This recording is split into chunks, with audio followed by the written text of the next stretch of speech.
Okay. Um, Meteram goro bneven life kel guasame. Ajak lingda. Ajak ka ka jangnia ka messenger. Jangnia ka messenger. No beji kule juggling so beji kule invite. Mini gor ala messenger eshan kot nyak changat gor jade rande je guasamo.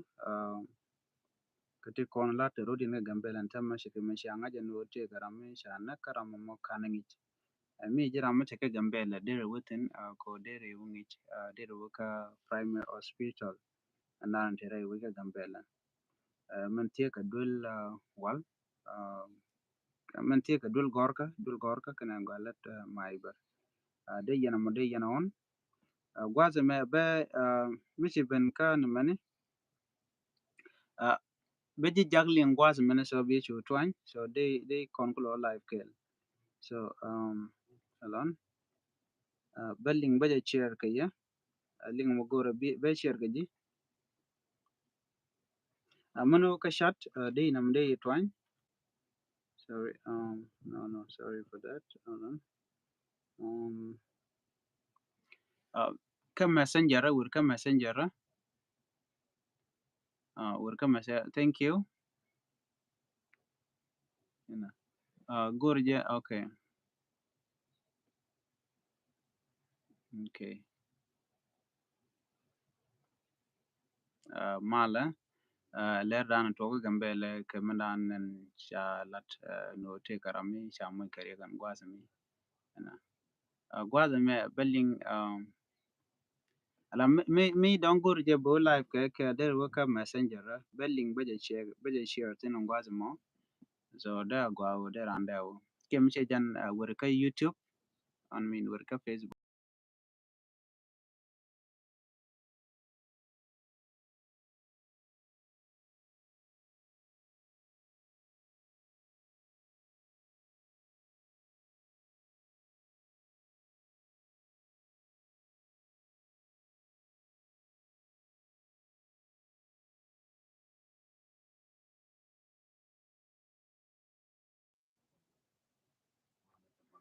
Okay. Katal gwa baji invite ke je ko kwa je ngare du I tried to de ji invite so tell we out baji invite ke je de link de ko je de ko click de ko be live ka ke and in chagoro de je waiting but kind of talk. So the only place that don't they invite ke je mi ko lo ka messenger de je ko de ko lo je ten so no ma janda no be je no don't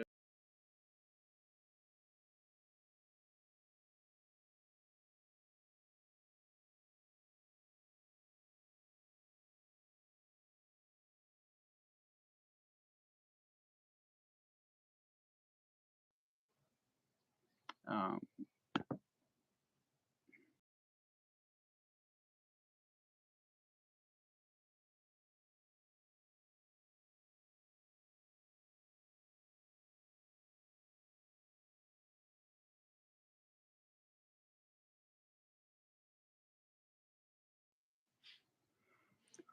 okay. They work Facebook ko they je ko lo je ko manana to um kwale kwiche gwase mene mi chenga da wure ke jang. I'm trying let me find out or drop down I don't get under live government okay. They gag oh no they gag they could invite so kwaje okay. Let me move this to the screen. Okay. Ben you be live nyok so that they could invite. Boy should change you and they had to drop your email address. Okay. Go. Gwa ka yene ko nan wure ko len garwaje me madan le rodo gambele to kon ke message me cha mun gwa men go ate karam me cha yi de bat yang ka gambele kane de kon bad cha la to dong de ka bar um karam mo kanengit wacha nan dol wal ka primary hospital so mun ngi primary hospital ka ti gambele che mana kon alen wono en wala kon na ya cheten de rande wo chek nyok de ne ko kien ti bo mun dong te karami randu mete jor mo dong nin jor ko kuji gwa teten ko pan nyal de melong no de yen no mo de yen min check de yen fa nyaawt ko ko lat ko rodin we dan to mi Siang bai ke long by the way, Gambele chi siane che bech.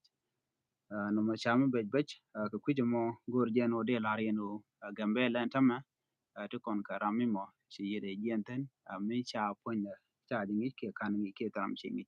Go ka primary hospital bi o shekten ko bi ko ngaje no ngum le rode. Ana go abana je kama do den ka ten kon ten lat ka rodien rewe dan ka Gambele. Uh, Gua ana ba nyok lu njok nyok ka live video do den an bi ate man.